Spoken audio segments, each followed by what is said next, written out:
Hello les amis, dans cette vidéo, j'aimerais nous partager 3 visions que le Seigneur m'a accordées.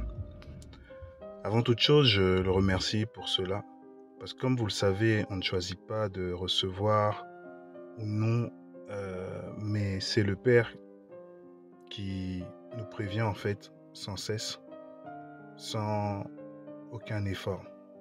Et n'oublions jamais que personne ne mérite quoi que ce soit, mais le Seigneur lui-même décide de nous accorder les choses. Et ça ne veut pas dire qu'on est en bonne entente avec lui aussi. Avant de débuter, je prie que ce partage en fait ne produise pas de la peur ou de la crainte en nous, comme moi-même j'ai pu le vivre personnellement. Il fut un temps, mais qu'au travers de ce partage, une veille concernant le retour du roi, concernant la prudence, grandisse en nous et qu'une assurance de l'avoir constamment près de nous soit présente, comme lorsqu'il avait visité l'Égypte par l'ange de la mort. En gros, que le Seigneur soit notre linteau, imbibé de son sang et qui parle plus que le sang d'Abel pour notre vie. Dans la nuit du 22 juin 2023, j'ai eu une vision. En fait, cette vision, elle se dessinait en plusieurs épisodes. J'étais dans un environnement montagneux en France et j'ai aperçu dans un premier temps 2 personnes qui étaient là comme un peu en éclaireur. Vous voyez un peu, ça suit l'image des 2 anges qui étaient à Sodome et Gomorrhe. Mais ce n'étaient pas des anges du Seigneur. Après ça, j'ai constaté un grand mouvement de foule, immense. Des personnes venaient en fait d'un côté, d'un autre, et ils semblaient s'enfuir. Parce qu'il y avait des événements catastrophiques qui se produisaient, donc tout le monde était en panique. Toutes ces personnes étaient à pied, et moi, je ne comprenais pas. Donc en fait, je suis parti vers mon lieu de résidence. Et quand j'arrive vers le lieu de résidence, il y avait une sorte d'hôtelier comme ça, d'agent d'accueil. Et je lui ai demandé qu'est-ce qui s'est passé. Et il m'a dit que ces 2 personnes avaient coupé ma voiture en 2. C'est comme si la tête, l'avant de la voiture était un peu décapitée et la voiture, en gros, en gros, j'étais dans l'impossibilité de l'utiliser, quoi. Puis je suis retourné vers le point de jonction où il y avait les différentes personnes et la masse continuait d'affluer de plus en plus.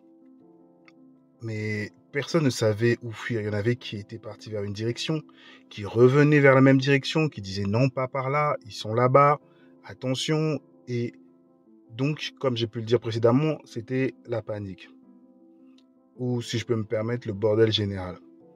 Quittant à nouveau en fait cette jonction, j'ai demandé au Seigneur un signe pour une direction à ne pas emprunter. Et quelques temps après, mon signe s'est accompli. En fait, j'ai aperçu une famille d'une personne de longue date ils venaient vers moi, mais on n'a pas pris le temps de parler parce qu'ils étaient affolés avec les enfants dans les bras. La femme était devant avec un enfant dans le bras, le père venait avec 2 enfants à la main en essayant de marcher, sachant qu'il a un handicap. C'était difficile, mais ils allaient vite. Donc, ils n'ont pas pris le temps de s'arrêter, de discuter avec moi, rien. Autour de nous, il y avait des détonations de part et d'autre. Et ensuite, sans le comprendre, je suis arrivé vers une montagne. Et sur cette montagne, il y avait des personnes qui s'affairaient, qui travaillaient en urgence, qui traitaient des choses. Et ils ont commencé à sauter de la montagne pour s'enfuir. Et il y avait une attaque qui était mise en direction de cette montagne-là, des sortes de bombardements, et ça secouait la montagne. Il y avait une sorte d'ouverture qui se faisait. Mais en même temps, comme la montagne allait s'effondrer, je voyais aussi une sorte de bouclier de bouclier aérien, comme un rideau qui empêchait d'autres attaques d'atteindre la montagne. Donc j'étais en train d'observer cette scène-là. Et quand j'ai observé cette scène-là, tout de suite en voyant les personnes qui étaient en train de fuir, moi-même je suis encore parti. Et je suis arrivé dans la dernière scène. Dans cette dernière scène, les deux personnes qui ressemblaient toujours aux espions du début, en fait, réunissaient le peuple en les rassurant dans une salle d'attente. Et ayant la possibilité de voir d'autres pièces, parce que je pouvais me mouvoir à différents endroits, euh, je les voyais utiliser une sorte d'objet. Et cet objet pouvait en fait faire disparaître les gens, en fait les rendait ou les faisait... en fait, je voyais de la poussière, ils devenaient poussière, de manière littérale. Dès que ça touchait, les personnes devenaient poussière. Maintenant, j'ai vu deux types de personnes. Ceux qui devenaient comme de la poussière et d'autres à qui on mettait un GPS dans la main et qui étaient rendus libres. Et euh, j'ai failli oublier un détail qui est important. Je reviens pas dans cet épisode, mais dans l'épisode précédent, là où j'étais vers la montagne. Dans cet épisode-là, euh, je criais, l'ours de la Bible s'est réveillé. Il vient pour broyer les os. J'arrêtais pas de crier ça. C'est sans nous rappeler euh, un verset qui est dans Proverbe 28, 15 et qui dit: Comme un lion rugissant et un ours affamé, ainsi le méchant qui domine sur un peuple pauvre. Et je compléterai ça par un autre verset qui dit, dans Daniel 7, 5, et voici, un second animal était semblable à un ours et se tenait sur un côté. Il avait 3 côtes dans la gueule entre les dents et on lui disait: Lève-toi, mange beaucoup de chair. À travers tout ça, on peut comprendre que, selon les Écritures, l'ours est souvent affilié aux soldats d'une part, mais aussi à un destructeur affamé et sans pitié. Un adage dit qu'un ventre qui a faim n'a point d'oreille. Et je pense que ce songe vient prévenir justement d'une chute parce que les montagnes représentent souvent des royaumes, représentent souvent un pays. Et le Seigneur montre que non, que la montagne allait s'effondrer. Les gens étaient en train de s'enfuir parce qu'ils n'étaient pas en capacité de résister. Mais elle ne s'est pas totalement effondrée. La montagne tremblait un peu, mais elle ne s'est pas totalement effondrée. Et en gros, il vient justement nous prévenir de ça et du plan de destruction et de désorientation qui vise la population. Parce que personne ne savait vers où aller en fait. Tout le monde était perdu, tout le monde n'avait plus de lieu, tout le monde était effrayé, paniqué. Et il fallait justement émettre une solution. Et une solution est venue d'apaisement, mais ceux qui résistaient et qui n'acceptaient pas cette solution-là étaient éliminés. Donc je pense qu'il y a des temps qui viennent où il nous faudra ne pas faire confiance aux personnes, aux solutions proposées, mais s'appuyer réellement que dans le Seigneur et dans la confiance ou dans la guidance que lui-même va nous proposer. La seconde vision remonte de la fin du mois d'avril, début du mois de mai 2023. La scène a commencé dans un parking où je sortais de ma voiture. J'ai vu un membre de ma famille rentrer à la maison alors qu'il habite pas, on n'habite pas dans la même maison, quoi.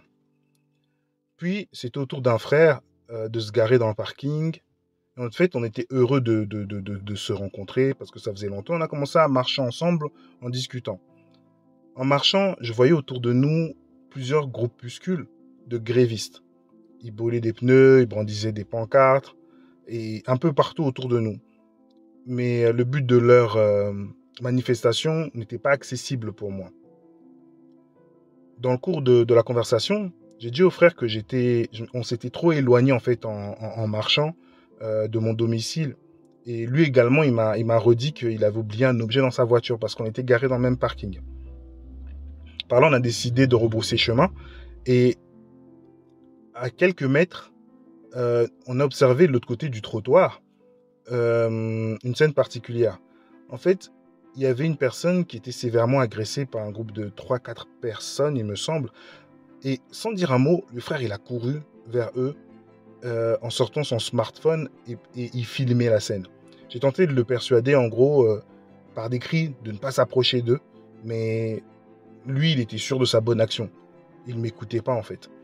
Et là, à son tour, il a commencé à être malmené aussi par le groupe. Et ils étaient en train de lui mettre des coups de poing, quoi. Ensuite, ils l'ont ligoté et ils l'ont mis de force dans la voiture. Et là, je commençais à me parler tout seul. Je me disais, mais il m'énerve, celui-là. Je suis obligé encore de prendre un comportement agressif pour aller l'aider. Il veut me ramener dans une morale de cité, de quartier, de voyou. Mais bon, je parlais tout seul. Et après, j'ai serré mes poings.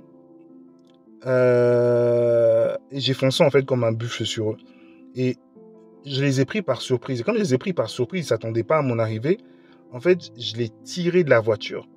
En les assommant un peu, je les tirés de la voiture pour qu'on puisse s'enfuir. Et d'un coup, on s'est retrouvés dans une course-poursuite où ces hommes nous ont pris en chasse.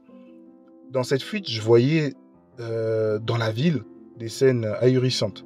En gros, des personnes étaient traquées et on les forçait à porter des marques sur eux.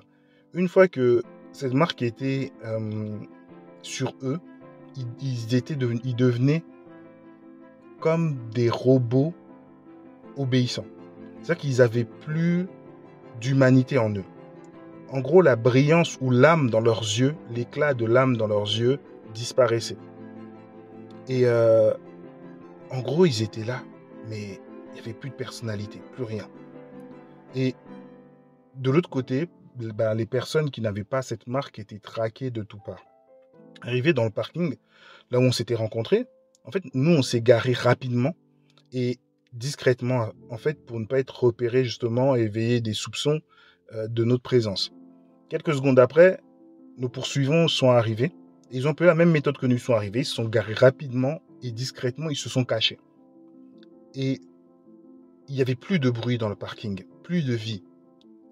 Et dans cette atmosphère calme, trompeur, une femme, elle est sortie brusquement de sa voiture en courant avec un fusil à la main, comme une scène un peu surréaliste d'un film hollywoodien.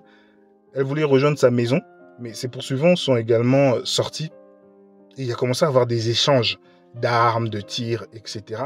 Mais les méchants avaient avec eux une sorte d'arme paralysant. C'est-à-dire que quand ils tiraient, il y avait un rayon autour de la dame et ça la paralysait. Elle ne pouvait plus être maître de ses maîtresses, de ses mouvements, quoi. Elle ne pouvait plus rien faire. Et d'autres personnes ont profité justement de ce remue-ménage pour se sauver. Et moi-même, j'ai fait la même chose. Après, la scène, en fait, là où on était, c'était chaotique. C'est pas simplement ça, c'est qu'il y avait des échanges de tirs, il y avait des gens qui couraient dans tous les sens. C'était vraiment chaotique. Et il y avait aussi plusieurs arrestations. Dans cette ambiance très ténébreuse, parce que le songe était ténébreux, je me suis retrouvé dans ce qui semblait être chez moi, avec ma famille. Et je me suis rendu compte que j'avais pas verrouillé la porte à clé. Et la maison était située dans une certaine hauteur. Et en bas, il y avait des personnes qui prenaient leur café, qui étaient assis en terrasse. C'est comme s'ils ne nous voyaient pas. Mais j'avais la capacité de comprendre leurs pensées. Et lorsque doucement j'ai voulu m'assurer de notre sécurité en verrouillant la porte, vous savez, le petit clic. À partir de ce petit clic, toutes les personnes ont tourné leur visage vide, sans âme, comme des zombies, vers ma direction. Et à ce moment-là, ils étaient au moins une vingtaine. Et lorsqu'ils se sont tournés vers ma direction, j'ai été pris de panique parce que je me disais, ça y est, c'est foutu. Ils vont nous persécuter. C'est terminé. Et en gros, voilà ce que je peux dire par rapport à cette vision-là. Mes amis, je ne suis pas le premier à voir des choses pareilles, mais que dire de plus que dans le livre de Matthieu 24, on nous explique qu'il y aura des persécutions, des tribulations pour ceux qui veulent vivre pieusement leur foi. Les Écritures, en fait, ne mentent pas. Et une nouvelle fois, le Seigneur vient nous prévenir encore de certaines choses. Je continue avec la dernière vision qui sera un peu moins longue, qui date du mois de mai 2023. Je me rendais à une réunion chrétienne. Dans un premier temps, j'ai rencontré des frères qui étaient venus tôt pour avoir des places pour l'événement. J'ai salué chacun, puis je suis parti ailleurs pour un autre temps. Mais au milieu des frères, il y avait une odeur de seringue. C'est curieux, mais j'étais capable de sentir l'odeur d'une seringue. Je mets une parenthèse. Spirituellement, nos sens sont beaucoup plus développés. Et c'est pas la même chose. Nos tuis, notre odorat, c'est pas la même chose. Donc on peut pas l'affilier à la même dimension réaliste, physique, terrestre, matérialiste. Donc voilà, je ferme la parenthèse. Et en gros, quand je sentais cette odeur, je suis revenu plus tard en fait dans cette réunion avec ma famille. Et je suis allé de nouveau vers les frères qui étaient toujours à la même place parce qu'ils étaient venus en avance pour justement garder les places. Et ils m'ont indiqué des places disponibles. En gros, voilà, il y a des places ici, là, là, là pour que je puisse m'installer. Mais au milieu d'eux, j'ai senti comme si une aiguille m'avait piqué. J'ai crié au scandale en allant vers l'accueil. Et à l'accueil, des femmes cachées, en fait, je les ai surprises. Elles avaient caché également des seringues pour piquer les croyants. J'ai sorti mon téléphone pour prévenir le maximum de personnes de ne pas se rendre à cette réunion-là, car des personnes étaient envoyées pour piquer sans permission. Ils étaient en colère. Et en partant, j'ai vu au loin un ami d'enfance maghrébin venir vers moi. Et lorsqu'il est arrivé à mon niveau, je lui ai dit que je savais qu'il était envoyé pour me faire du mal.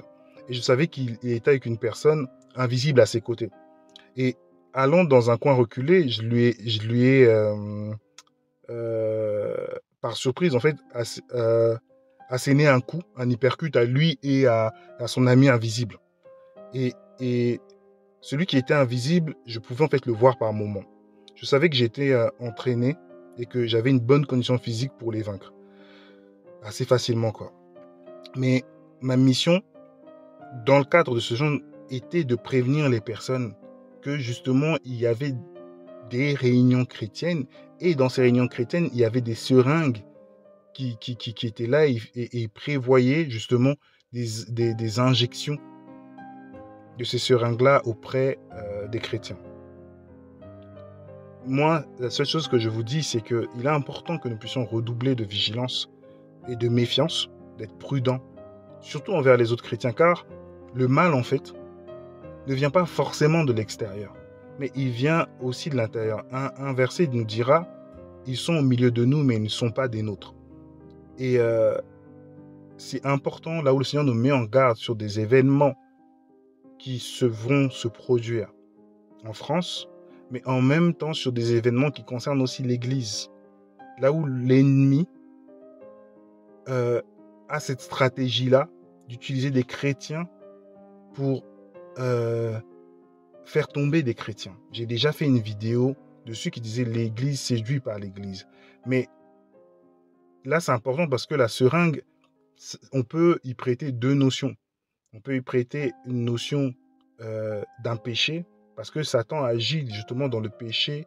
Quand une personne est attachée à un péché chronique, il reçoit justement cette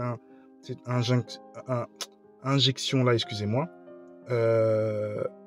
qui le maintient dans quelque chose. Et on peut parler aussi à l'endormissement. Parce que lorsqu'on pique une personne, on vient l'endormir et on vient l'alourdir et l'endormir. Et je pense que ces seringues-là avaient justement ce but de faire endormir le peuple de Dieu, d'alourdir le peuple de Dieu, qu'on n'obtienne plus rien de nous en fait. Et ça se fait au milieu justement des chrétiens. Donc des agents de Satan sont envoyés au milieu des congrégations ou des communautés pour justement agir de cette manière-là. Donc voilà le partage d'aujourd'hui, en espérant que nous ne resterons pas oisifs, mais au moins que nous apporterons nos questions devant le trône du roi, et afin qu'il nous garde tout simplement dans sa sainte volonté. Je prie pour vous, priez pour moi, prions pour chacun de nous, et que le Seigneur vous garde, demeurez bénis, et je vous dis à bientôt.